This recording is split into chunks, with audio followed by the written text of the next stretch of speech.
New York Times best-selling author, Steve Berry, who will talk about his book, The Kaiser's Web. It's his new Cotton Malone book, and in fact, the 20th book, right, Steve? That is right. 16th Cotton, 20th overall. Okay. I just wanted to welcome you from Douglas County Libraries. We are always looking to inspire the love of reading and discovery and connection. And during these weird times, it's wonderful to even connect with authors via Zoom. It's a great thing for our customers to have that option. I want to thank Minotaur Books and U.S. Macmillan for making this possible. And I also want to thank the Tattered Cover, who's selling your books tonight through tatteredcover.com. I'll put the link in the chat. And I would like to ask everyone who has a question to float your mouse at the bottom of your Zoom screen, and you can click on the chat box and add your questions there, and we'll keep track of them. So Steve, welcome. And I was kind of interested in this book because I hadn't remembered you doing a World War II Cotton Malone connection. So do you want to explain about that, at least recently?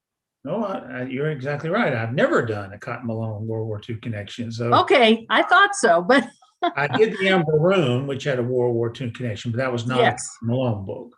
I've been wanting to put cotton into something that springs from World War II.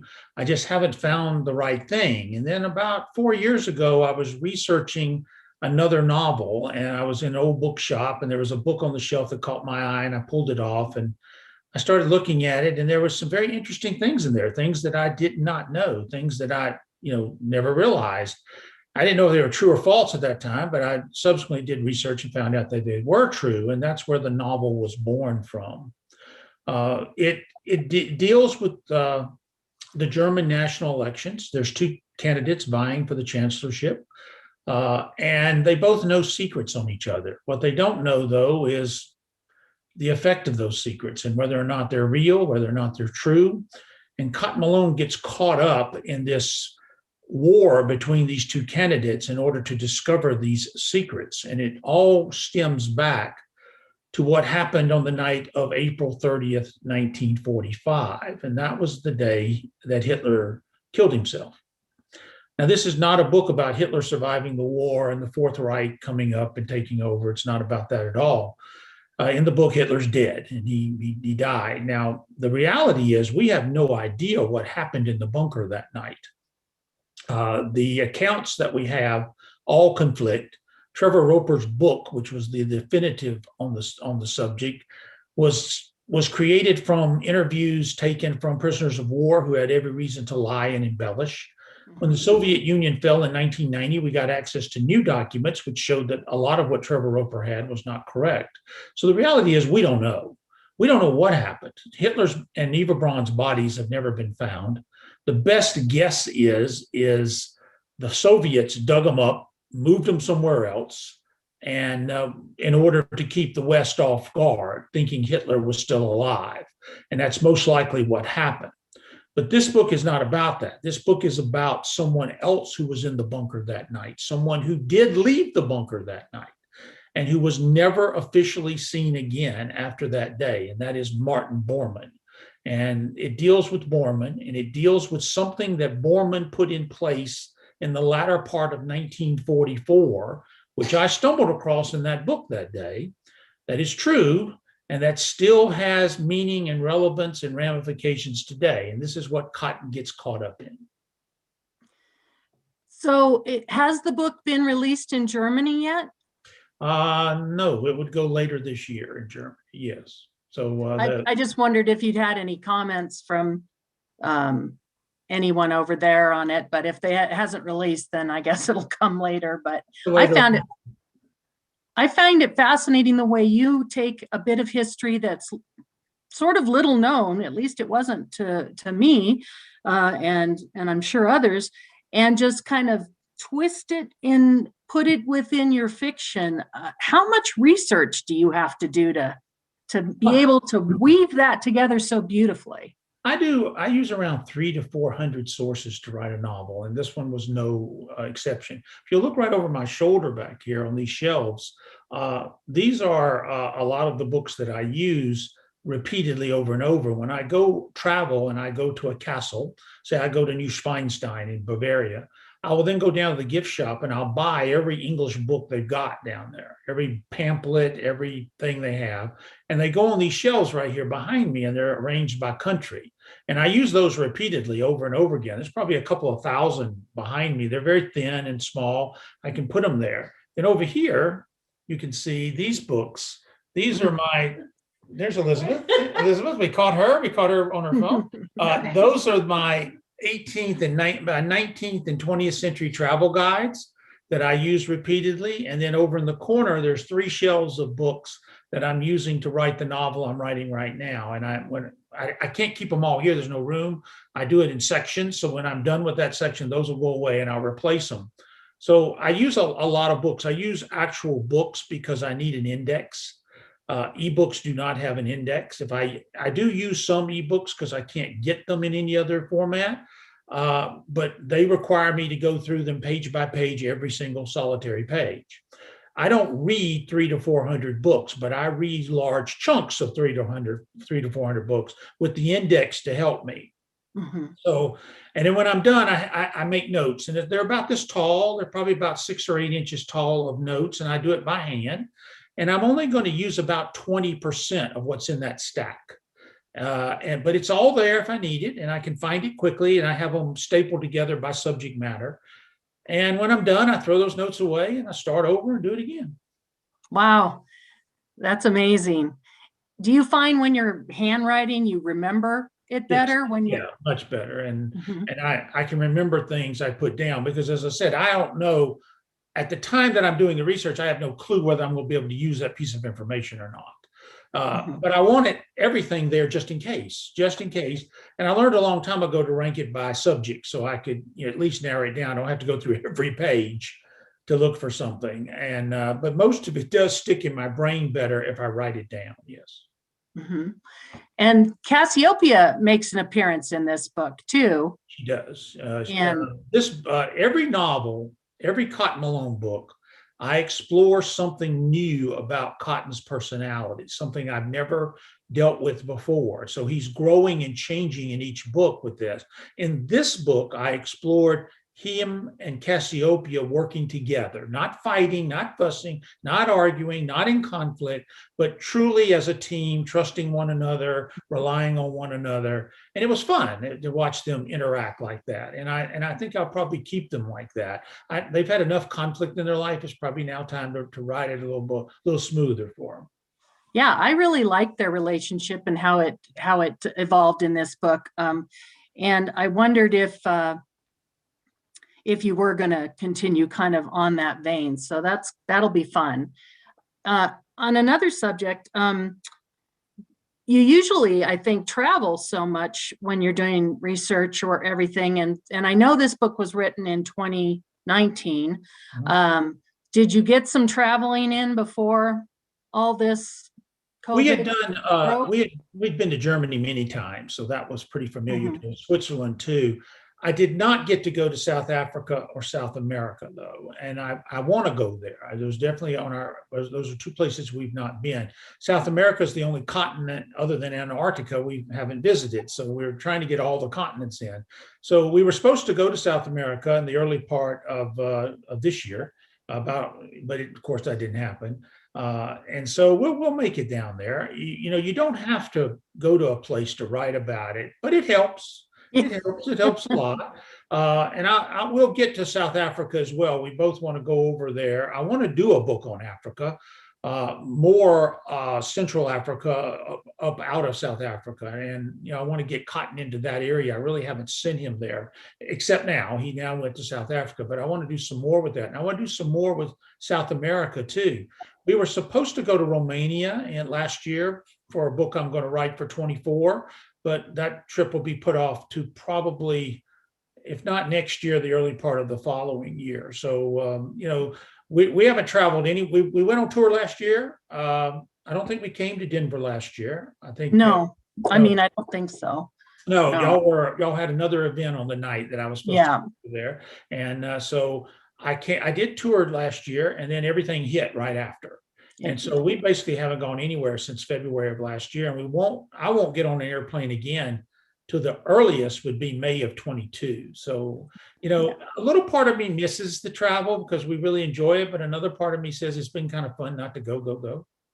I bet, because I know that authors, when you're on tour, you've got kind of a killer schedule of planes, trains, automobiles. So that's true. If when you're writing all your books, is there one particular area in Europe that you like writing about, setting scenes? Well, I have to say I do like Germany. I really do. I enjoy the country. I enjoy the people. I like everything about it. But I mean, I kind of like them all. I mean, we've been to Belgium now. It's wonderful. France is really something. Italy. I kind of like them all, to be honest with you. I don't really have a particular one favorite. If I had to pick up one of the most favorite places in all the world, I think I would probably pick New Zealand.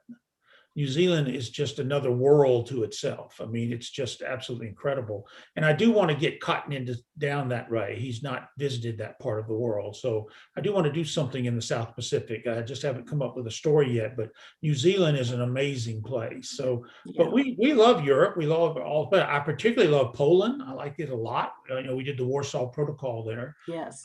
And I've got most of the countries in. That's why I want to do Romania. That place fascinates me. And I do want to go and spend a little time there. And I'm going to do a novel there in about 3 years. Oh, that'll be great. And I echo your assessment of New Zealand. I got to spend a month there many years ago now, and it was my favorite place. So, yeah, great, great things. On the Martin Bormann character that you write about in The Kaiser's Web, did you have any trouble coming up with him? I was kind of, I was kind of really interested in in how you wrote his mindset and everything. He was your character was fascinating and dark and everything else, but I found him really intriguing. He was an interesting guy. I read, I don't know, maybe about 15, 20 books. I did read a lot about him. It's all secondary. A lot of it is. There wasn't really much primary sources on it, but I read everything I could find on Martin Bormann, and there's not a whole lot on it in print anymore. I'm sure there was after the war, but not much today. Uh, Bormann, if he had been in charge of Germany, we could have been in real trouble. Mhm. He was cunning, smart, daring, amoral, ruthless, cruel, and smart. And Hitler, in a lot of ways, was a fool. He was a narcissist. He basically Yeah. existed with himself. He wouldn't listen to anybody. He made horrible mistakes and horrible decisions. Terrible military leader. Not much better as a political leader. Now Bormann, completely Mhm. different character. He was essentially the second in command of the Reich from around 1943 to 1945. He was Hitler's personal secretary. So no one got to Hitler unless you went through Bormann. He controlled all of the local governors that ruled all of the territories they had conquered. He had a lot of power, this man did. Mhm. And he used it quite a bit. And he was very good at it. He had no qualms in killing people. And this guy was a dangerous fellow. And he's basically just disappears. Now, Yeah. supposedly his body was found in 1973. They did DNA testing on the remains in the 1990s and confirmed that it was Bormann, but then they burned the body and put the ashes in the North Sea. So we have no way of knowing if any of that's true. Plus, DNA testing in the early 1990s was pretty bad. Yeah. So we have no idea. We truly don't know what happened to Martin Bormann. What we do know is that he put in place some very interesting things that carried over after the war. A lot of Germans moved from Germany to southern Argentina and Chile, and Mhm. they didn't do that haphazardly. It was done for a reason. There was a purpose behind it, and all of it was played out as part of a plan. That's not a plan to take over the world and have the Fourth Reich again. It's very different than that. Mhm. And that's what this book deals with. Yeah, that was fascinating about all the structure behind moving them to Argentina. I had no idea about all that tactical, and the money and everything had to Oh, be yeah, totally. billions of dollars of wealth went there with them. Mhm. Yeah, and you kind of wonder what else, but with the missing artwork and everything else. But That wealth was never found. I mean, mhm. when Hitler died in 1945, he was the richest man in Europe. He had billions of dollars. He had extorted from people. I mean, he just had money, money, money. Not a dime was ever found. Yeah, very interesting. So on the Ava Braun character, it's very clear that she is not a Borman fan, and I don't want to give any spoilers away, but did you find her at all? What was surprising when you started writing about her? Did anything surprise you about her? I read what I could about her. There's very little written on her, Yeah, to be honest with you. She's more of a footnote to history, is what she she is. really is. Footnote, Yeah. a footnote. But she was there, and she was a participant, and she was a willing participant. And interestingly, she willingly comes back to the bunker in April 1945, knowing she probably would never leave there alive. Hmm. She was gone. She wasn't in the bunker. She was long gone. She comes back on her own, which is fascinating. And you're right. She hated Borman. Borman hated her. And that's what kind of fueled my imagination a little bit of what could we do with that. And this book explores that. Yes, it definitely does. And so I don't want to discuss the ending, obviously, but what do you think is next for Cotton? I know you've probably already written it or in the endings of editing or whatever, but what is next for him? Well, it's going to be a little different for me. Next year, I'm switching publishers. I'm moving over to Grand Central from Macmillan. And the Grand Central folks wanted to do something different. So I'm writing a standalone for next year. It Oh, might even become a new series, even. It's a oh, character I've had in my brain for a long time. He works for the United Nations. It's going to be the same kind of stuff: action, history, secrets, conspiracies, but a new character with new motivations and new background and new things. The book's going to deal with the most stolen work of art in history. And people are going to have to Google that and try to figure out what that is. But the most stolen work of art in history, it's going to deal with that. So I'm going to create that new character next year. It'll be out next summer. And oh, that's exciting. then Cotton will be coming back in 23 and 24. And I'm also going to be doing 3 separate Luke Daniels books. Oh, I've been wanting to launch Luke into his own little world and own series. And the great novelist Grant Blackwood is going to write those with me. And we're nice. putting those together. And there'll be a little more action adventure, but there'll be history in those as well. But a little more Cussler-like with action adventure. And because Luke is more, that's better for him. So we're going to have 6 books over the next 3 years, and we'll see where it goes. And I know you've had projects with the author MJ Rose, or do you have any of those coming up again? We have one more coming this year. It'll be out in June. It's called the End of Forever. It'll be the 4th. It'll be actually the 5th. I wrote one without MJ long ago called The Balkan Escape. It was the first Cassiopeia adventure. So her and I will have done 4. So that'll come out in June. And those 4 novellas, we've been able to explore Cassiopeia's personality a lot more. Mm-hmm. Yeah, they're really good. I've enjoyed them. And how did you guys get together and start writing together? Well, I've known MJ for 15 years, and she is partners with Elizabeth, my wife, and Jillian Stein. They are co-owners of 1001 Dark Nights, which is Okay. in the romance business is kind of a big deal in the romance Yeah, business. it is. Yes, it is a big deal. She's over here now, kind of beaming. See, I'm giving her a plug for it, but it is kind of a big deal. And they've built that company, and they're in that together. So I hear MJ every day in the house here. Her voice anyway every day. So, but her and I have been close for many years. We served in ITW together, and Okay. she wanted to do it, and so we did it. Well, it's great that you guys paired up like that. I also wanted to talk about your History Matters Foundation, because I find that really fascinating. And I just thought you and Elizabeth could tell us about that and why you founded it and what it's doing. It's History Matters, history-matters.org. Yeah, we created it about 12 years ago to help local communities raise money for historic preservation. So we go into a community and we do whatever they want. We'll do a dinner, a gala, a gathering. A lot of times we teach a writer's workshop where you buy your way in with money. You pay the fee to come in. All of that money goes to the restoration project. We don't charge to come. We don't charge expenses. We actually pay our own way to go. So all of the money goes there. We've done about 80 something projects and we've raised about $2.2 million. Now, 20 and 21, no, not a thing. No. We had to cut them off. We're looking at 22 now, but I don't know if we'll be back in business in 22, but we'll certainly be back in business in 23. I think it's a great project. I think I saw you on a film with some people from the Smithsonian talking about it, the Smithsonian Library. So I did 2 projects for them to raise money for them.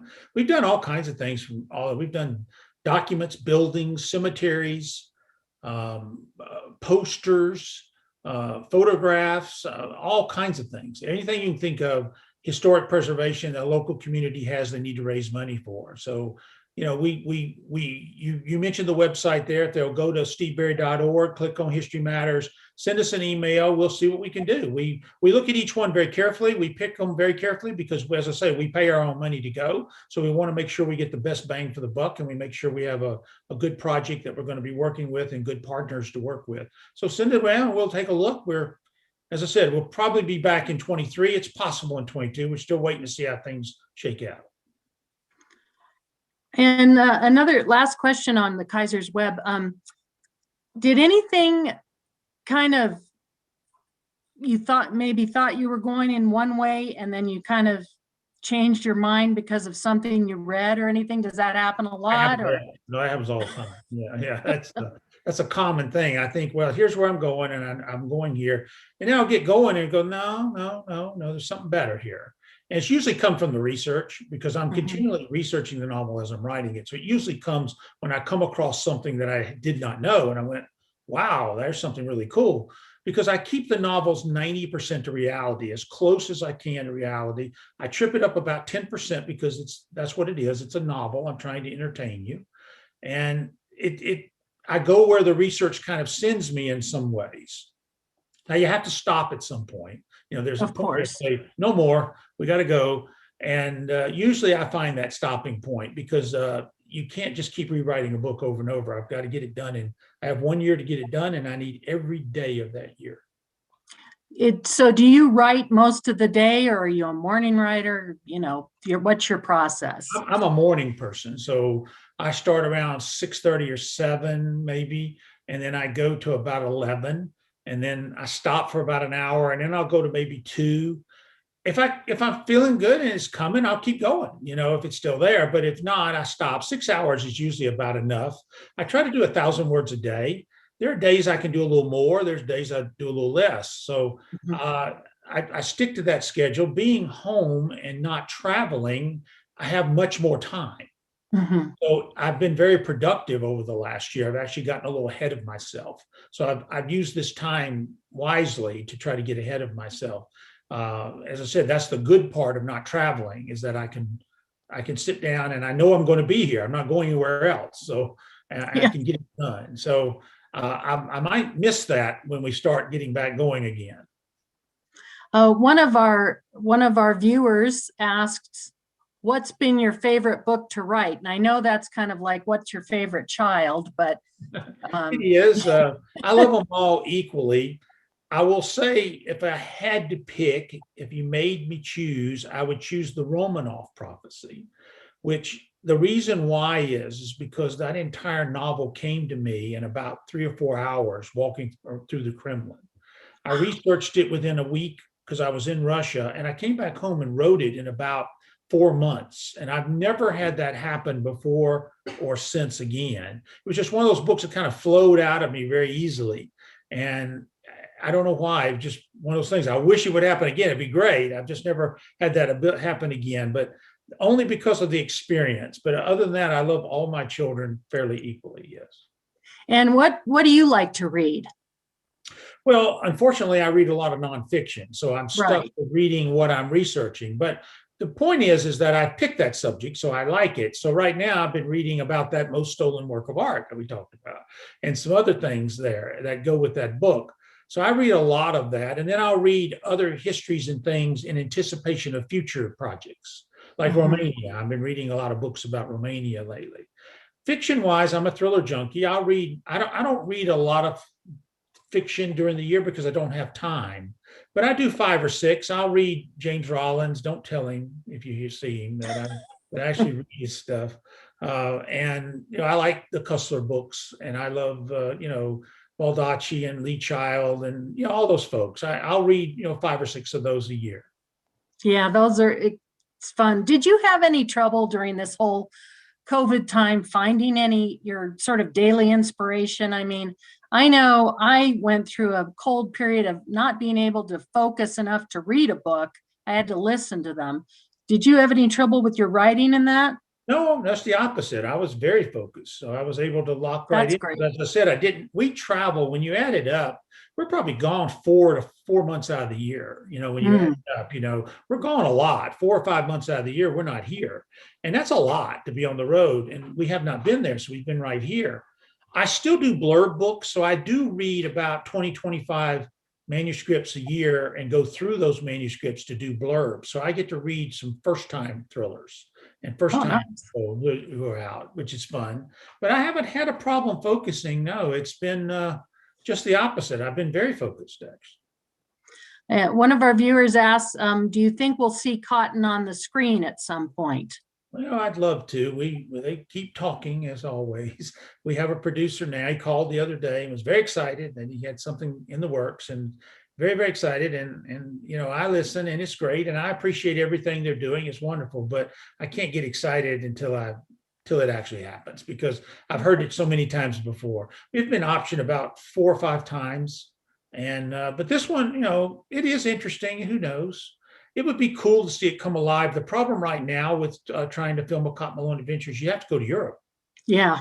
You got to go over there. You can't film that here because it's unless you're going to do one of the American books.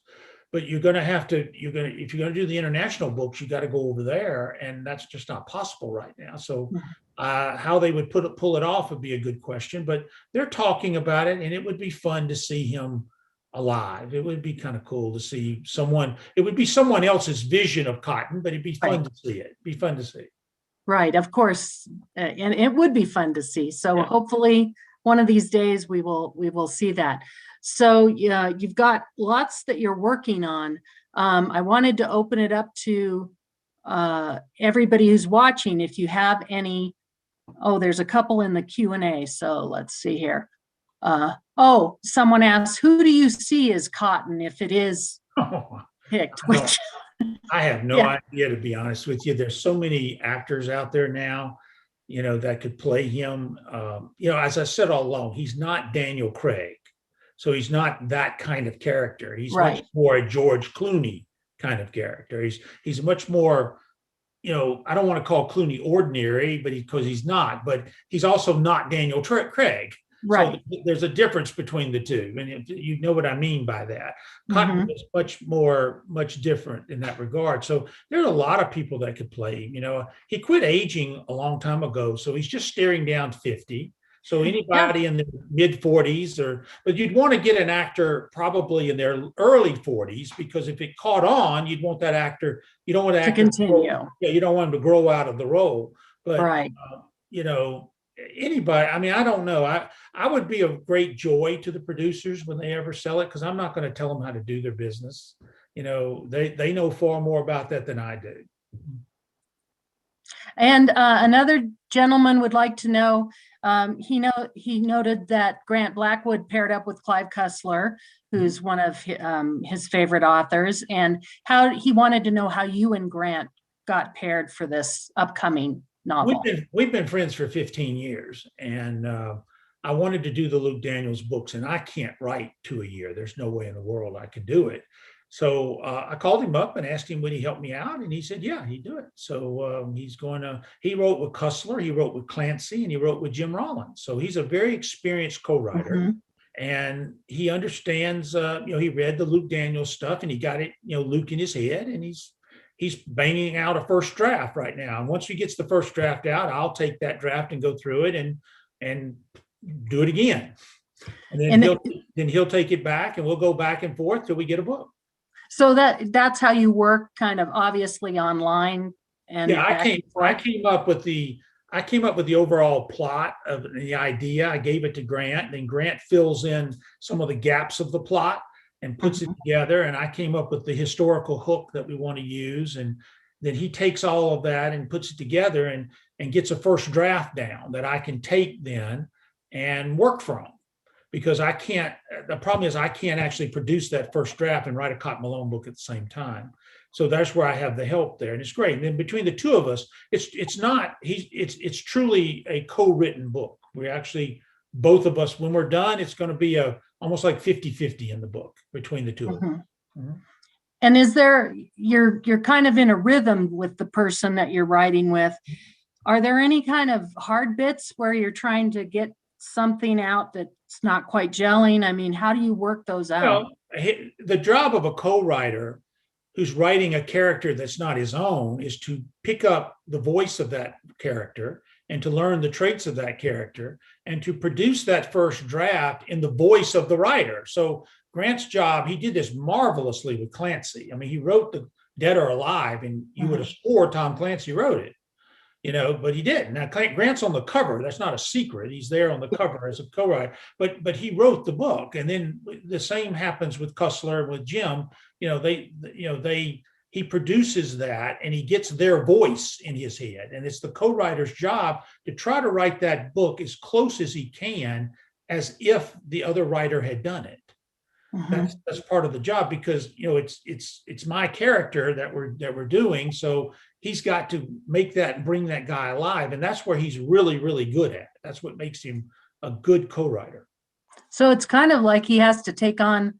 He's sort of a chameleon if he's doing it for several authors. That's interesting. But he learns their style, and like with Clancy, he had to make a book that thick, because that's what Clancy requires. Yes. So he had to learn to put all that stuff that the Clancy readers want in there, because that's what they want, and that's who's going to be buying the book. Same with me. He's learning Luke Daniels, and I have no doubt that he's going to hit it right there, and then I'll take it from there and really fine tune it to make it Luke Daniels. And how long does it take you when you collaborate for the book to kind of get back to the editor? And well, I'm fortunate with Grant. He writes quickly, so he's a quick writer. So he'll probably have a first draft sometime around April, and then him and I will go back and forth for 2 or 3 months. We'll have that book to Grand Central by the fall. There, he's like I said, that's another good thing about him. He writes fast, and that's good. I, on the other hand, write very slow, so I'm just the opposite of that. Yeah.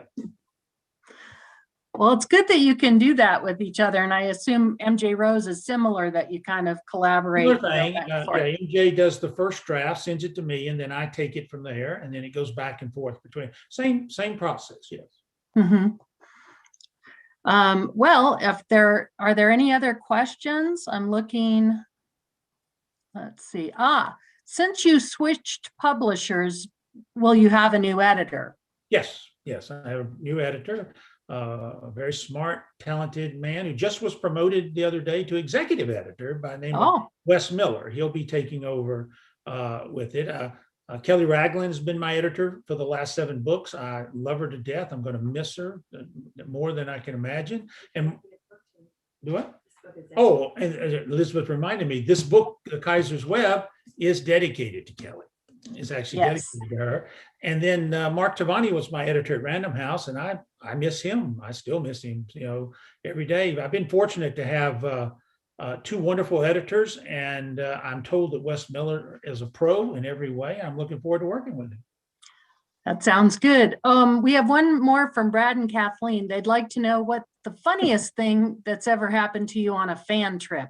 Yeah, Brad and Kathleen are the ones who organized the fan trip. Yeah, they're sneaking in here on us there. They have Author Fan Travel, which is the company that we do the Steve Berry and fan trips with.